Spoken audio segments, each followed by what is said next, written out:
México necesita una reforma judicial integral, no queda duda. Sin embargo, lo que sí hay que dudar y mucho es la necesidad de una reforma judicial propuesta a modo de revancha por un presidente y una legislatura que está aproximadamente a un mes de concluir su encargo.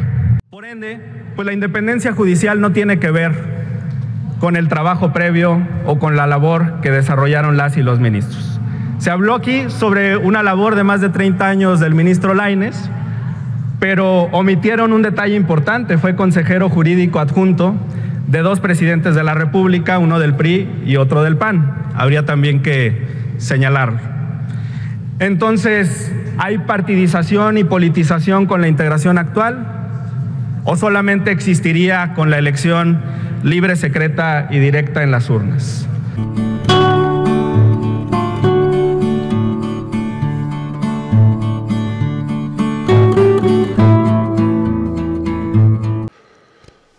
Vamos a ir a esta sesión de la Cámara de Diputados donde participa Carlos Alberto León García de Movimiento Ciudadano, y también vamos a escuchar al diputado de Morena, Almaguer García.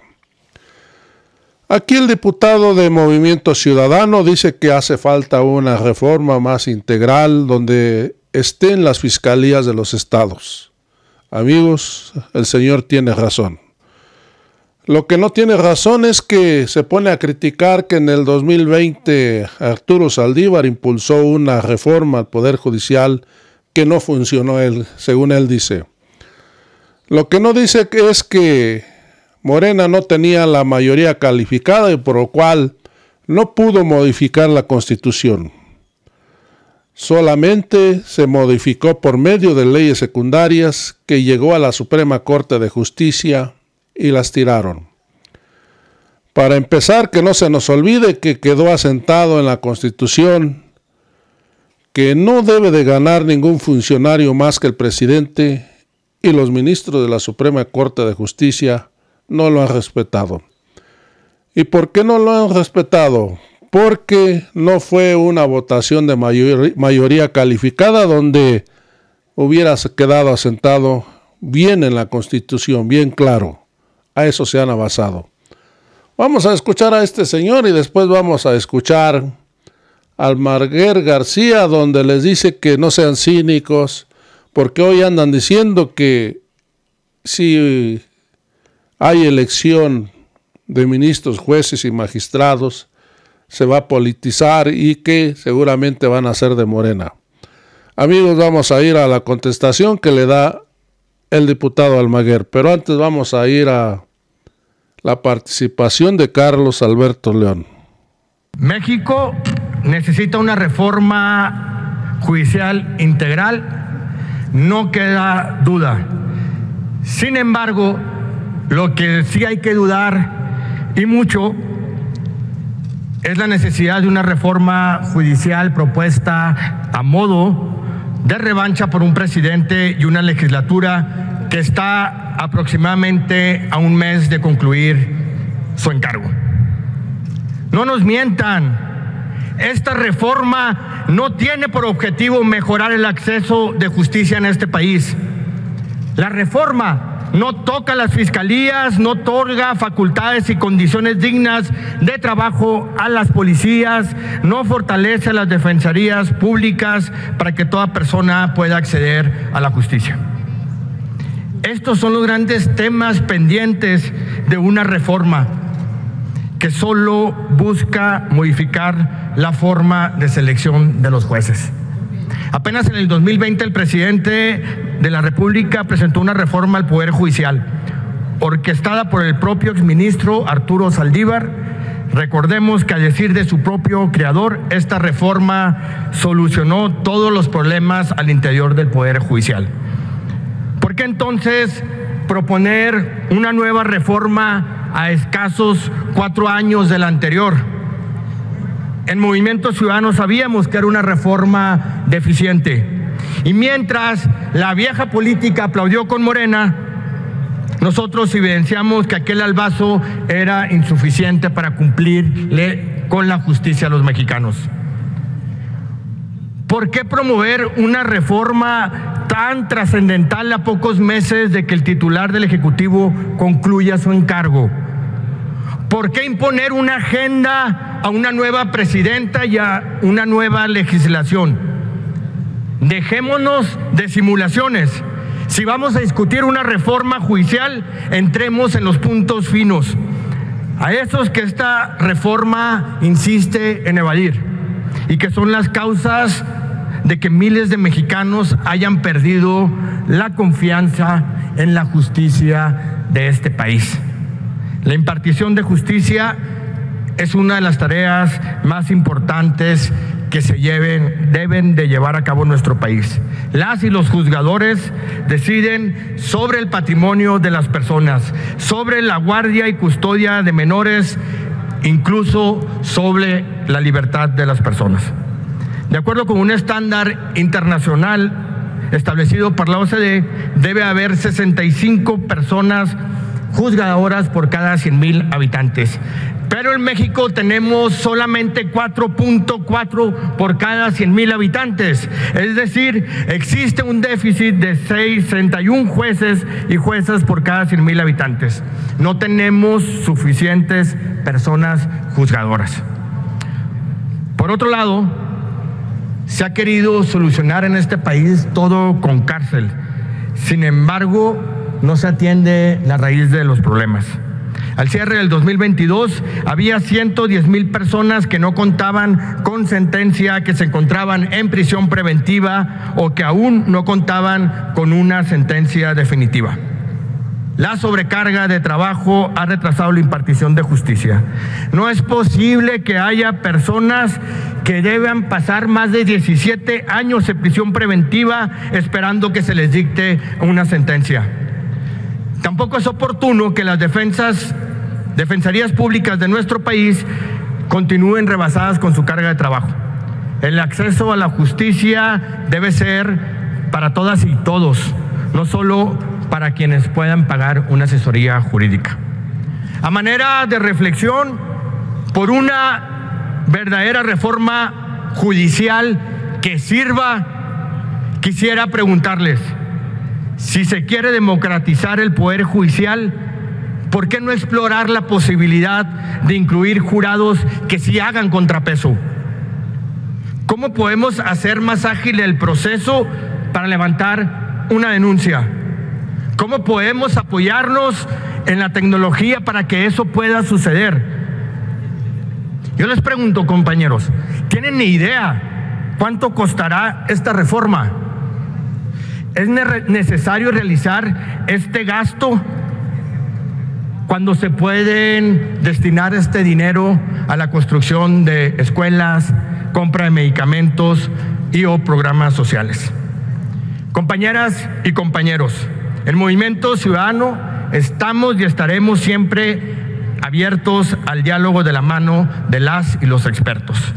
Sin embargo, no avalaremos propuestas que traduzcan en un grave retroceso para la impartición de justicia. Concluya. El pueblo de México les dio la mayoría. Espero que estén a la altura de las circunstancias y puedan demostrar altura política. Es cuanto. Gracias. Ahora vamos a escuchar la participación de Almaguer García, donde les dice claramente que muchos de los ministros que hoy están en funciones fueron puestas por Enrique Peña Nieto, por Felipe Calderón, por Vicente Fox. Amigos y amigas, así que no vengan a decir que hoy se va a politizar la elección de ministros, jueces y magistrados. Mejor que decida el pueblo. Amigos, vamos a escuchar al diputado García Almaguer. Buenas tardes, Asamblea Pueblo de México. Los foros de discusión de la reforma judicial, organizados por la Comisión de Puntos Constitucionales de la Cámara de Diputados, están resultando fructíferos. Y estamos profundizando en el debate nacional, aunque de repente existan regresiones discursivas por parte de algunas y algunos de los actores principales en este debate. Fue el ministro Pardo Rebolledo al Palacio Legislativo de San Lázaro en el primer foro y ofreció como primer saque, como punto de partida, una reforma gradual para la renovación de los espacios en el Poder Judicial Federal. Lo secundaron gran parte de las y los ministros, las y los consejeros de la Judicatura Federal. Ahora vemos en una de las primeras planas de los diarios nacionales una regresión discursiva de la ministra Norma Piña, quien dice no a la reforma, ni siquiera en un esquema gradual. Falta aclarar si habla a título personal o habla como presidenta de la Suprema Corte. Lo que refleja la nota del diario Reforma es que no tiene un consenso al interior de la Suprema Corte, y esto reflejaría, con todo respeto, su impertinencia, su falta de diálogo y de respeto a sus pares y, por supuesto, su incongruencia.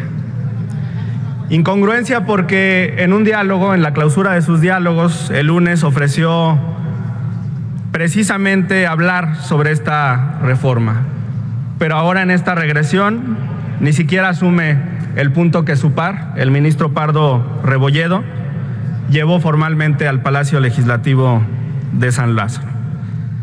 Hay entonces pluralidad, hay diferentes posturas. La ministra Lenia Batres considera que la renovación tiene que ser total.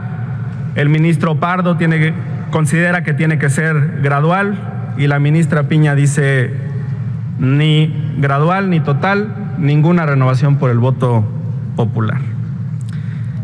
Respondo a las aseveraciones de la oposición que dicen que la elección de jueces, magistrados y ministros va a politizar el Poder Judicial, y lo respondo con un ejemplo cercano a mi estado, Jalisco. El último ministro de la Suprema Corte de Justicia de la Nación de mi estado fue un gran jurista con el que ideológicamente no coincidí, pero respeto y reconozco su trayectoria como abogado. Sergio Salvador Aguirre Anguiano acaba de conmemorarse el 4º aniversario luctuoso de su fallecimiento. Su último trabajo antes de ser ministro de la Corte fue en el sector público, regidor por el Partido Acción Nacional en el Ayuntamiento de Guadalajara. Y su origen en un órgano deliberativo no implicó, creo, una politización de su función. De otro modo, estarían consintiendo con el argumento que se escuchó aquí, que lo llevó a la Suprema Corte el PAN, y no creo que haya existido una correspondencia, a menos que estén consintiendo esa postura. Por ende, pues la independencia judicial no tiene que ver con el trabajo previo o con la labor que desarrollaron las y los ministros. Se habló aquí sobre una labor de más de 30 años del ministro Lainez, pero omitieron un detalle importante: fue consejero jurídico adjunto de 2 presidentes de la República, uno del PRI y otro del PAN. Habría también que señalarlo. Entonces, ¿hay partidización y politización con la integración actual? ¿O solamente existiría con la elección libre, secreta y directa en las urnas? ¿El origen y trabajo previo de los ministros condiciona su actuar o no? Y hablando de estas posturas reactivas en contra de la reforma, vale la pena revisar las cifras que hoy se dieron en la conferencia matutina del presidente. Lo que está en juego son los 5.529.451 pesos que recibe cada uno de los 6 consejeros de la Judicatura Federal al año. Los 4.490.441 pesos que recibe cada uno de los más de 900 magistrados de circuito. Los 4.050.903 pesos que recibe cada uno de los más de 700 jueces de distrito. Ahora comprendo la molestia, los gritos, el enojo, el desprecio al Poder Legislativo por parte de los jueces, magistrados y ministros que van a resentir esta reforma principalmente en su bolsillo. Concluyo, diputada presidenta, senadora presidenta, disculpe, con la recuperación de las expresiones del gobernador electo del estado de Chiapas, el hasta ahora senador Eduardo Ramírez, quien en este foro celebrado en Tuxtla Gutiérrez invitó a que también se reformen las fiscalías, la procuración de justicia en todo el país. Los foros están siendo útiles para profundizar en esta discusión. Muchas gracias, senadora presidenta.